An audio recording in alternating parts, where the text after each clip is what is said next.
Depuis de nombreuses années, le lac constitue une réelle attractivité pour le territoire.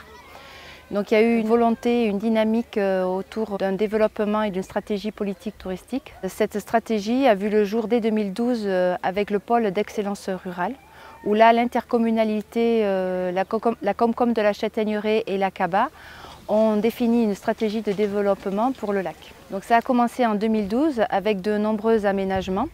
34 aménagements ont été faits sur une durée de 3 ans, donc notamment avec le sentier de la presqu'île. Ensuite, on a aussi l'aménagement des piscines qui ont vu le jour. Donc ça fait partie des aménagements. Et sur la Comcom de la Châtaigneraie aussi, des aménagements ont été faits, tels que les chalets. Vous pouvez observer les chalets sur le lac. Cette stratégie de développement touristique ne s'est pas arrêtée aux années 2012, 2013, 2014, puisque rapidement on s'est dit qu'il faut qu'on fasse un lien entre les deux intercommunalités, notamment avec l'idée du sentier du Tour du Lac, qui a vu le jour.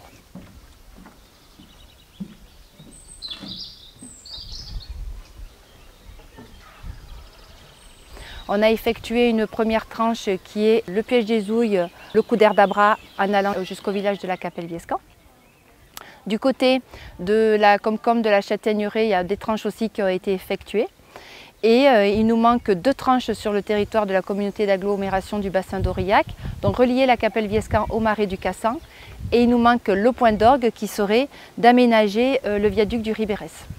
Rapidement, le sentier du Tour du Lac est devenu une évidence pour mettre en valeur les principaux sites qui jalonnent le lac, notamment la mise en valeur du site du Piège des Houilles sur le territoire de la CABA et le site de Reynac et d'Espinay sur le territoire de la Châtaigneraie. Les jonctions du sentier du Tour du Lac seront à 2 endroits bien distincts, 2 endroits emblématiques de notre territoire, avec le viaduc du Ribérès. Donc il y aura une jonction au niveau du viaduc du Ribérès, ouvrage SNCF, qui a été réalisé avant 1945. Et la deuxième jonction se ferait au niveau du marais du Cassan, aussi endroit emblématique de notre territoire. Ce qu'on pourrait rajouter sur ce sentier du Tour du Lac, c'est qu'il répond aussi à des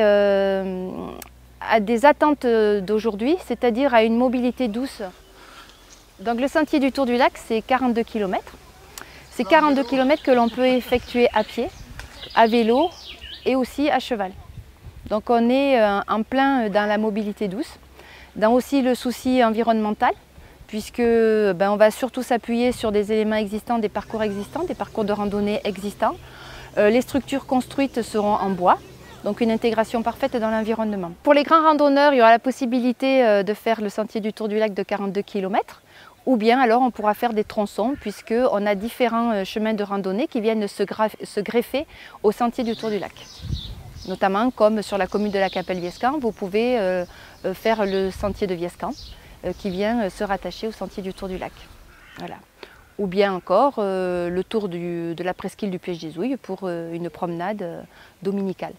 Donc ce sentier du Tour du Lac de 42 km est intéressant puisqu'il va venir interconnecter des sentiers de randonnée déjà existants et finir de mailler le territoire.